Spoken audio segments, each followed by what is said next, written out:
lo admiramos por el trabajo Realmente. que hace. Los que hicimos en algún momento doblajes, lo admiramos. O sea, todo el Ujú. mundo, grandes, chicos, lo admiran. Estoy hablando de un artista ya internacional y que él nos va a contar bien toda su historia. Sebastián Yapur, lo tenemos ya en vivo y en directo, lo saludamos. Eva, ¿cómo estás? Buen día. Hola, hola, muy buen día, Germán, ¿cómo están? Un gusto Ivana, de mi Buen saludarlos. compañera. día. Hola, buen día, Ivana. Un saludo muy grande ahí para toda la audiencia de Todos Arriba, un gusto. Bueno, El gusto es Seba, nuestro. no, obvio, el gusto es nuestro de tenerte aquí, un tipo de Jujuy, un jujeño que hizo sus primeras armas en Córdoba y de ahí empezó con todo. ¿Cómo nace esa pasión en el joven Sebastián Yapur en tomar las armas del micrófono? Mira, eso yo creo que es algo que ya nace con uno. Esto yo lo traigo desde muy chico. De hecho, no lo interpreté al comienzo como algo con potencial de profesión. Simplemente lo hacía por una tremenda necesidad que tenía de expresarme a través de la voz, hablando, cantando, gritando, no sé, imitando a los maestras de la escuela, a los Ujú. personajes de la tele, la poca tele que se veía en Jujuy en aquel momento. Pero bueno, es algo que siempre tuve, siempre lo hice. Creo que yendo un poquito más allá, es algo que viene heredado de mi mamá, que tenía una voz maravillosa, que era declamadora. Entonces, bueno, yo tener eso no solo en los genes, sino la presencia de una persona que tenía esta capacidad de transformarse de la mamá común y corriente, que te retaba, que te tiraba un chancletazo y de golpe escucharla ensayando sus poesías o cantando. Entonces, bueno, Claro. uno ve esa magia y Ujú. entiende muchas cosas y de ahí poco a poco, junto con la música, que fue algo que siempre tuve en mi vida y en mi carrera, me llegaron las primeras oportunidades de meterme a la radio y de ahí a un estudio de grabación, lo cual, imagínate que para alguien que trabaja con la voz y que le encanta la música, bueno, era como si me hubieran metido a un niño de 5 años Sí. a atender una heladería. Entonces, bueno, me entusiasmé y ahí me quedé y nunca vi de eso. Y después, mucho tiempo después, decidí darle rienda suelta al bichito del doblaje, que era algo que también desde muy niño lo traía como un sueño, ¿no? Desde el momento que mi mamá me explicó qué era el doblaje, yo me fasciné y dije, eso debe ser la cosa más linda del mundo para hacer, ¿no? Claro. Eso es lo que quiero, eso es lo que Y, quiero. y te fuiste a Córdoba, de ahí te fuiste a Córdoba a estudiar todo Yo esto, me fui ¿cómo a fue la Córdoba, movida? claro, yo llegué a Córdoba con 17, 18 años, empecé a estudiar acá publicidad y ahí empecé a hacer mi carrera de locutor de comerciales. Yo realmente hice Ajá. muy poca radio, pero sí llegué a estar en la 99.7 en aquel momento, interesante que tuvo la radio. Luego fui la voz de una gran emisora que marcó época aquí en Córdoba, que se llamó Open 104, donde también tenía Ajá. un programa, y bueno, y muchísimos comerciales para el gobierno, para muchísimas marcas, y así fue como en un momento dado, recuerdo el punto de quiebre en mi cabeza, que yo ya venía pensando en un montón de cosas, y un día viendo la tele en mi casa, pongo Canal 12 y escucho la tanda y de 10 comerciales, cuando antes se hacía bastante publicidad en la tele, de 10 comerciales, 7 tenían mi locución. Entonces yo dije, Claro. bueno, esto ya llegó a un punto en el cual la única opción posible es el declive. Y bueno, yo todavía me sentía joven en aquel momento, así que dije, vamos a probar en un mercado más grande y sobre todo intentar cumplir ese sueño que quizá no era tanto hacer doblaje, sino aprender doblaje, ¿no? Aprender cómo se Ujú. hacía, conocer a las personas involucradas en todo ese mercado.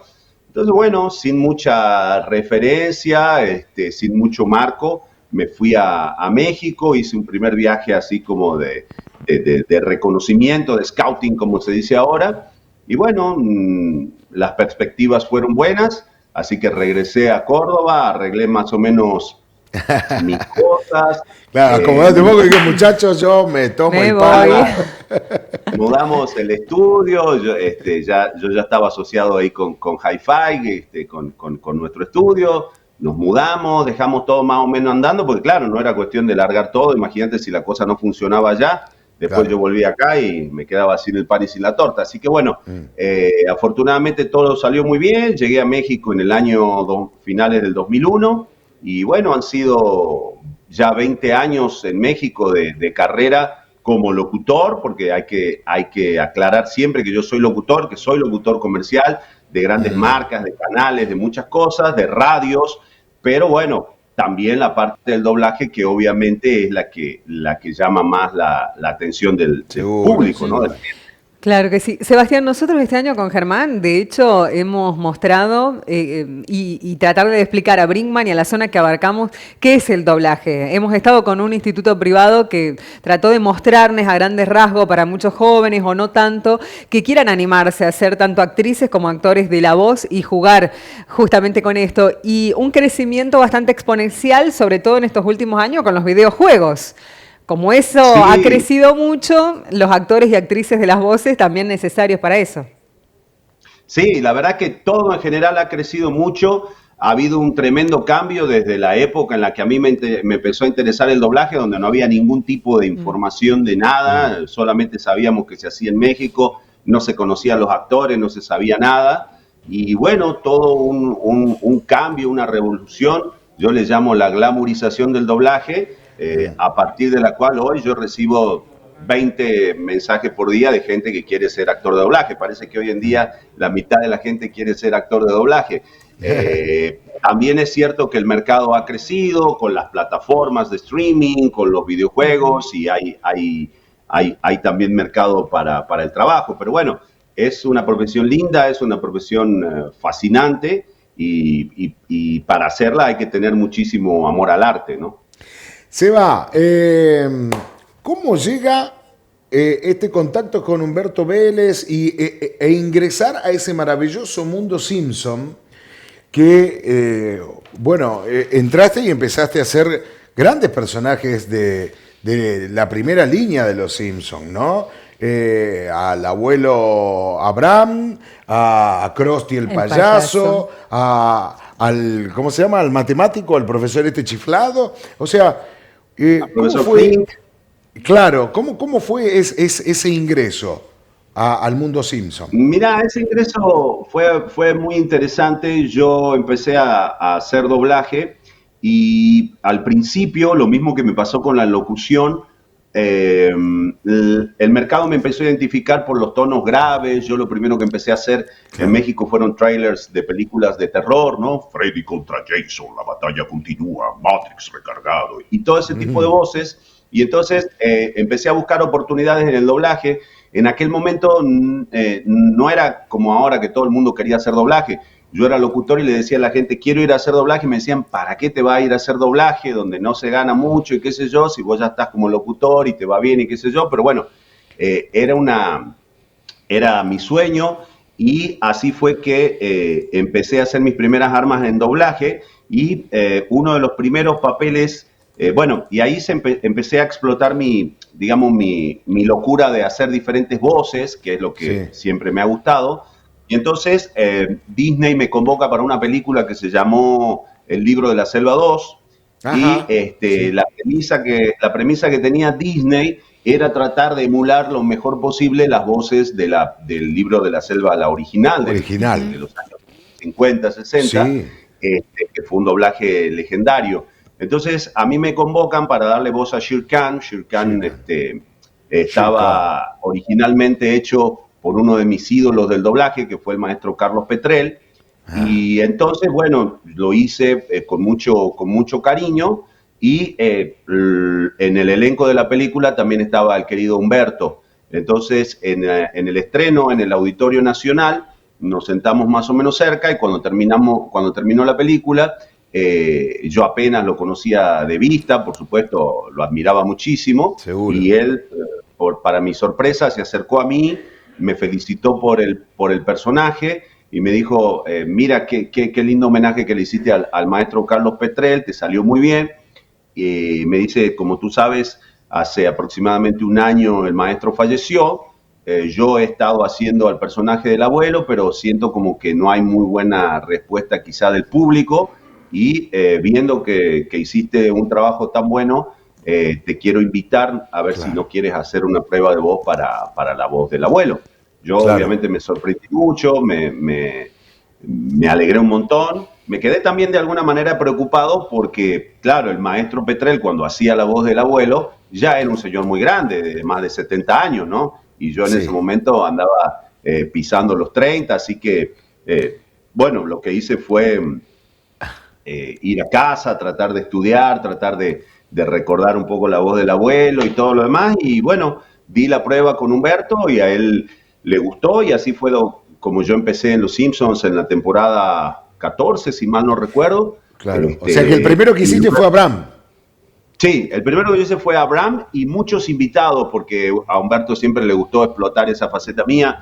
Entonces, aparte de hacer al abuelo, hacía a algunos invitados, incluso llegué a hacer la voz de Dios en algún capítulo con mi acento argentino, cosas divertidas, siempre con Los Simpsons es siempre una aventura. Luego regresó a la dirección Marina Huerta, con quien yo también había ya trabajado en algunas cosas, y ella confió en mí para otros papeles, algo que en México no es habitual, no es muy normal que un actor haga varias voces, siempre tratan de poner a distintos actores, pero bueno, en este caso, sabiendo de esa habilidad mía, confiaron en mí para esto, y bueno, afortunadamente tengo un récord de ser el actor de doblaje que más personajes fijos hace dentro de una serie, ¿no? Son 7 personajes fijos, más muchos invitados o personajes eventuales, y la verdad que yo, como buen argentino, fanático de Los Simpsons, por supuesto lo disfruto mucho, ¿no? Imagínense que yo fui con el sueño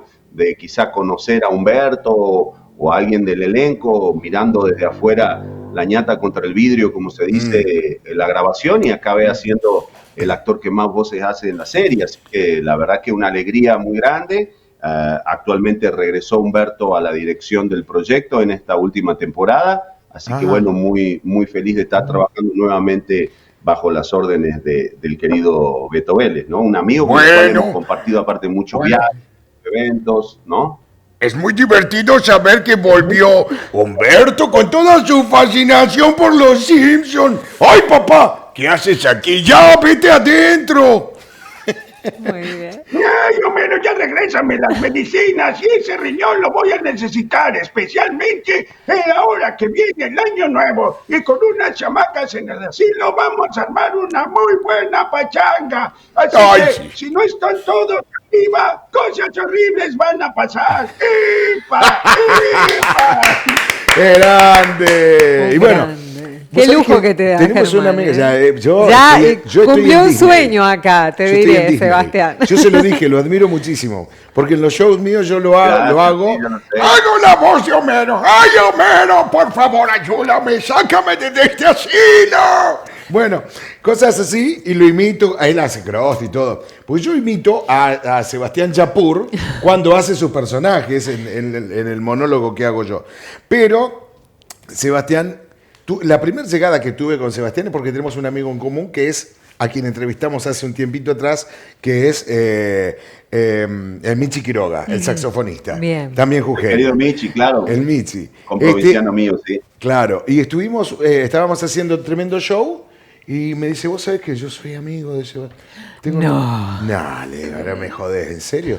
Sí, sí, y bueno, y tuvo la amabilidad, como es, con la humildad que lo ves el Sebastián, de mandarme un audio para mis hijos, que uno de los personajes, o de los dibujitos que veíamos con mis chicos, ahora ya son grandes, que es Buscando a Nemo, ¿no? Y el tiburón Bruce, cuando se le acerca así de atrás a los... Eso me mata, esa escena es genial. Y él tuvo la amabilidad de mandarle un saludo a mis hijos con la voz de Bruce. Qué bueno. Sí, la verdad que con mucho gusto.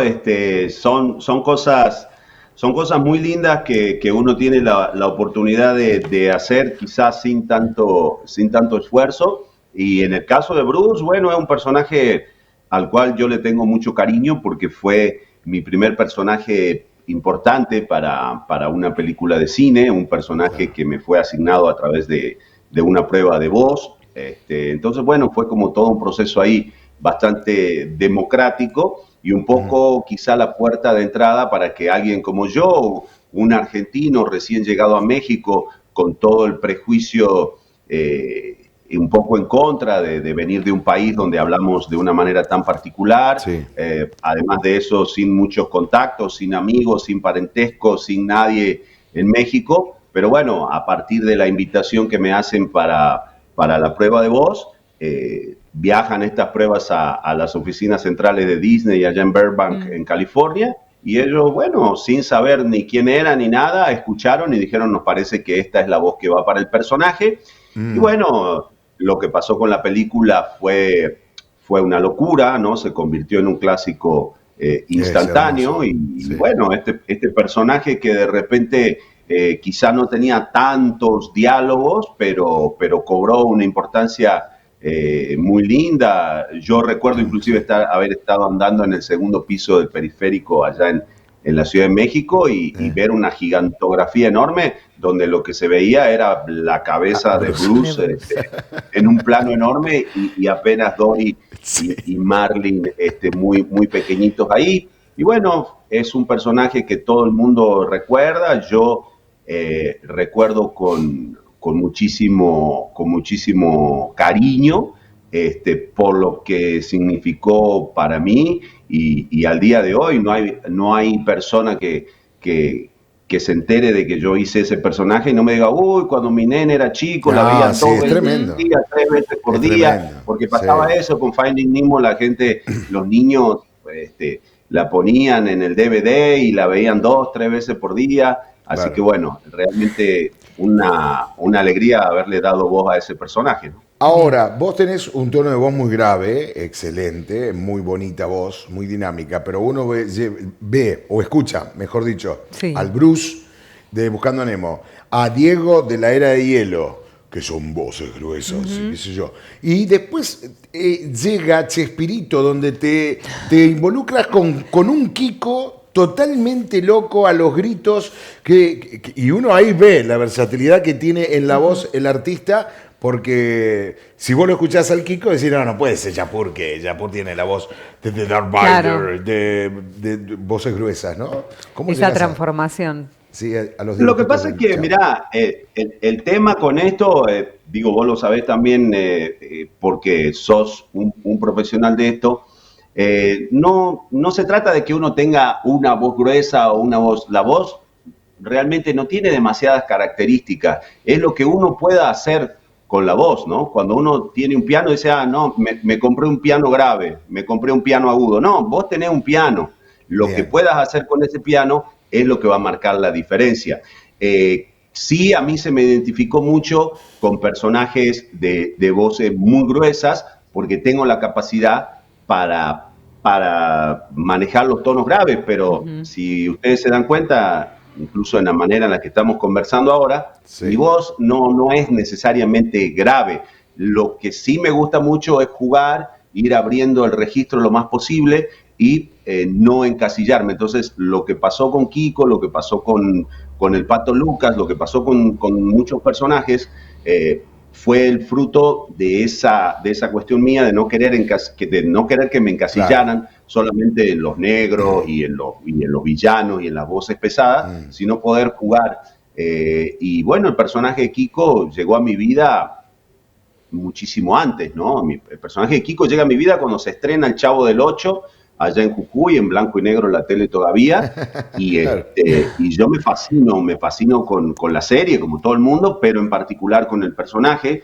Yo ya estaba en esa búsqueda de todo el tiempo de hacer las voces, de ver cómo se lograba eso, y entonces con 7, 8 años hablaba yo todo el tiempo como Kiko en mi casa, en mi vida cotidiana. Incluso mi papá se llegó a preocupar bastante, me quería con un loquero. ¿Qué Bueno, le pasa a este pibe? ¿No? claro, así que bueno, ahí una vez más tuvo que intervenir mi mamá para salvarme del manicomio. Le dijo, mirá, ya se le va a pasar, quédate tranquilo. Y efectivamente, o sea, Ya va a madurar, ya va a madurar. Claro.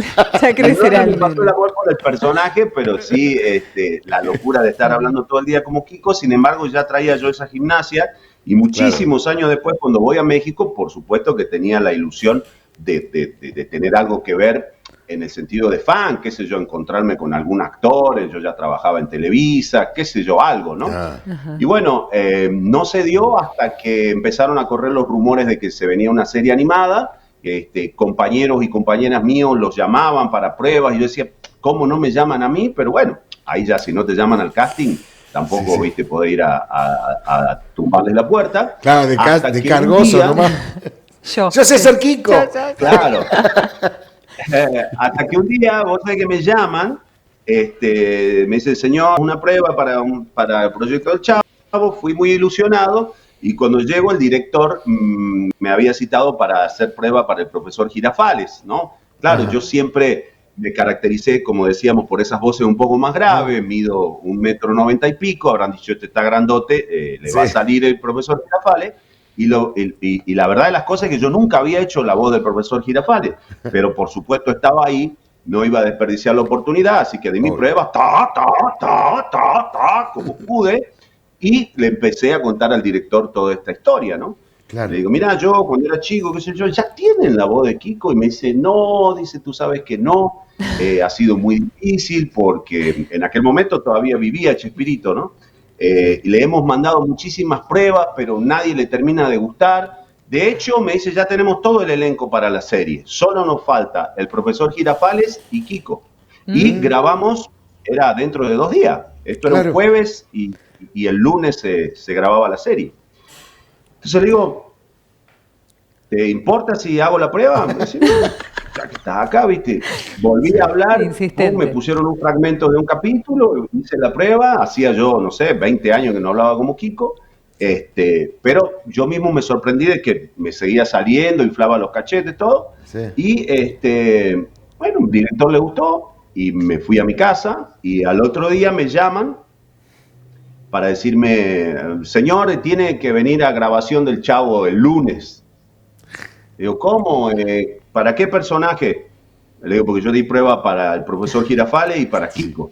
Entonces la secretaria me dice, a ver, déjeme ver. Me dice, para los dos. Se quedó con Girafales y con Kiko. Qué Esto es grande. algo que no todo el mundo sabe. La primera temporada del Chavo animado, yo hice la voz de Girafales y también me tocó hacer la voz de Kiko. Y bueno, todo eso O sea fue un que sueño también- increíble. Ahí que Se también hizo copaste un con tu evento. voz 2 personajes. ¿Qué por lo menos. tal? Mira vos. Genial. Sí, bueno, y luego fueron otros, porque ahora actualmente en las últimas temporadas también hice la voz del señor Barriga. Pero claro, sin duda el personaje que más me gusta es, por supuesto, el de Kiko. Y bueno, imagínate haber conocido personalmente a don Roberto Gómez Bolaño. Cuando se Mirá. hizo el estreno en Televisa, se volvió a reproducir toda la escenografía original en el mismo foro donde se grabaron esos legendarios capítulos. Así que bueno, para mí fue algo realmente increíble, un sueño hecho realidad y un cierre bastante mágico, ¿no? De ese chico que veía a Kiko y inflaba los cachetes Sí. en Jujuy en blanco Sí. y negro y poder estar haciendo la voz Bien. de un personaje tan emblemático y sobre todo tan característico de la cultura mexicana, ¿no? Qué grande. Seba. Bien. Bueno, se viene una nueva etapa. Sí, nueva temporada, pero escuchándote también, digo, a él le queda cómodo los graves, pero es increíble todos los personajes que ha logrado y escuchándolo con ese español neutro que por ahí estamos Neutro, acostumbrados, sí. claro, en este tipo de personas. ¿Qué es lo nuevo, lo que se viene ahora, hablando de la temporada, Sebastián? Mira, hablando de la temporada, bueno, parte de mi trabajo siempre ha sido estar en eventos, en convenciones, he recorrido toda Latinoamérica presentándome y bueno, con toda esta cuestión de la pandemia, pude aprovechar para estar un poquito más cerca de la familia, hoy por hoy que todo es trabajo virtual, sobre todo el nuestro, de grabaciones y todo eso, así que bueno, Sí. estoy pasando una temporada en Argentina y me convocó la gente del Eleton para estar presente en un espectáculo.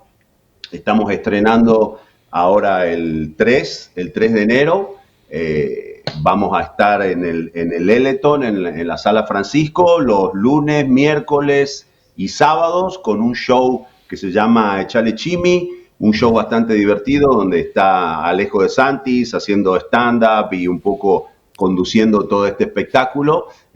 Un espectáculo bastante interesante porque es a la carta, o sea, la gente tiene posibilidad de elegir un poquito qué es lo que va pasando en esta especie de espectáculo concert. Está Iceberg del Sur haciendo la parte musical, está el querido Mudo Esperanza en la parte humorística haciendo lo que él también sabe hacer, y bueno, y yo aportando lo mío, haciendo voces, cantando, llevando algunos personajes y haciendo un doblaje en vivo, también bastante interactivo ahí con la gente. Así que bueno, va a ser la oportunidad de regresar al contacto con el público, por supuesto siempre respetando todos los protocolos, pero bueno, casi después de 2 años de no tener convivencia con la gente, va a ser lindo por lo menos estar Seguro, presentándose en vivo, ¿no? Aparte, la Sala Francisco es hermosa, muy linda, muy cómoda, te da una intimidad con el público muy bonito.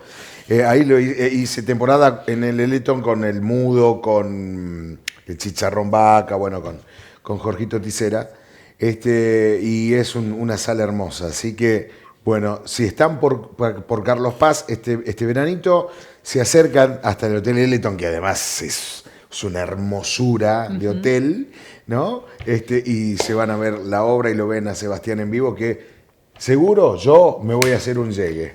En la Claro última que sí. semana, yo me voy a tomar mi viaje de vacaciones la última semana de verano, Bien. de enero. Así que me voy a llegar por allí para saludarlos, para conocerte en persona, y me voy a dar ese gusto. Buenísimo, estás más que invitado, mi querido Capocha, claro que sí. Bueno, Seba, no te robamos más tiempo. Para mí me hiciste feliz. El último programa del año, soy un chico feliz de haber charlado con vos, un capo en lo que haces, admirable toda tu vida. Y como tenemos acá, para el final, la pregunta final que hacemos siempre a los artistas, ¿no? Claro, y más en este año 2021. A quienes han pasado por el programa le preguntamos ¿a quién le dirían gracias? Sebastián, ¿a quién le dirías gracias vos? Mirá, yo le diría gracias siempre, pero en este año en particular, a mi familia, ¿no? A mi esposa, Adriel, y a mi hija, Clara Sofía, por acompañarme, por seguirme en esta aventura que significa vivir y sobre todo ser un artista, donde por ahí los rumbos te llevan para un lado, te llevan para el otro, pero creo que lo más importante es agradecer a la familia el hecho de poder estar juntos, el hecho de poder compartir otra Navidad, otro Año Nuevo, y por supuesto al público de Argentina, con el cual vuelvo a tener contacto un poquito más estrecho después de 20 años, pero yo creo que sí, muchas gracias a mi familia, y bueno, y desearles a ellas y a todo el mundo, y sobre todo a los que nos están viendo ahí en Todos Arriba, un excelente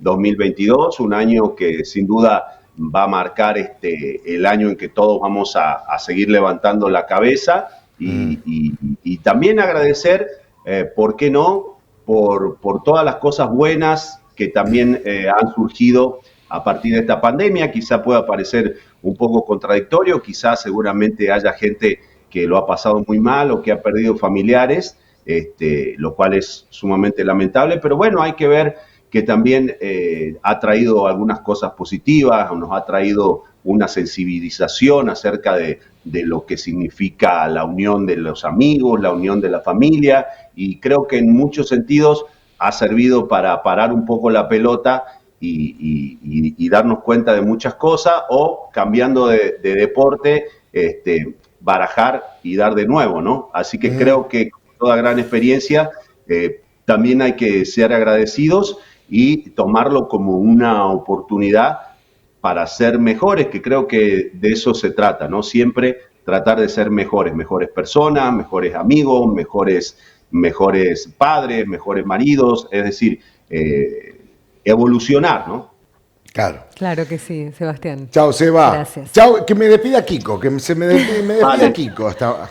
¡Ay, qué bueno! Pues aquí estamos mandándoles un saludito muy grande hasta Brickman y diciéndoles que ustedes sí me simpatizan. Y nos vemos, los espero en el Teatro Edison. Y si no van a ser unos chusma. Chao, muchas gracias. Gracias. Buen año, feliz año, buena vida. Felicidades, chao, chao. chicos. Gracias. Adiós. Gracias. ¡Qué grande! No, bueno, ¿Era mejor la frutilla de la imposible. torta o no era la frutilla Pero de la torta? mejor imposible. No. ¿Viste? Desde casa no podía haber vivido esto. No, menos mal. No. Qué grande realmente. Qué grande. Bueno, No, es increíble. nos vamos a la pausa, pero nos vamos con Seba, viendo un Dale. poquito el trabajo, de cómo es el trabajo que realiza Sebastián Chapur. Dale, ya venimos. Donde tuve el lujo y sobre todo el placer de juntar las dos cosas que más me gustan en la vida: hacer doblaje y cantar. Y este fue el resultado, ¿se acuerdan?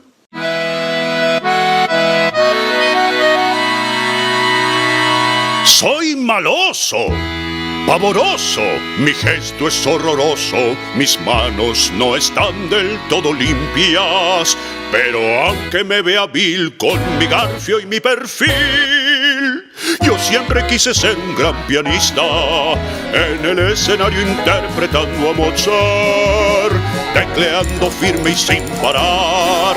Sí, prefiero que de miedo mi dominio de instrumento. Gracias, porque en el fondo tengo un sueño ideal, un sueño ideal, un sueño ideal. Y no soy tan cruel y fiero en realidad.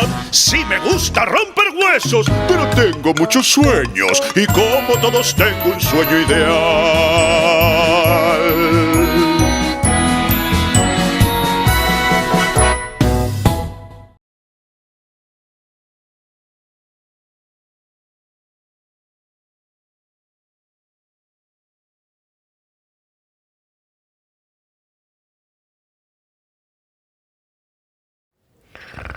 Papá quiere un iPhone. ¿Cuál es la palabra mágica, hijo? Paula. ¿Quién es Paula? Mamá de papá. No quiero.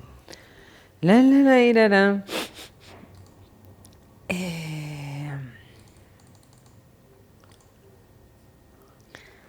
¿Qué para regalar? Sí.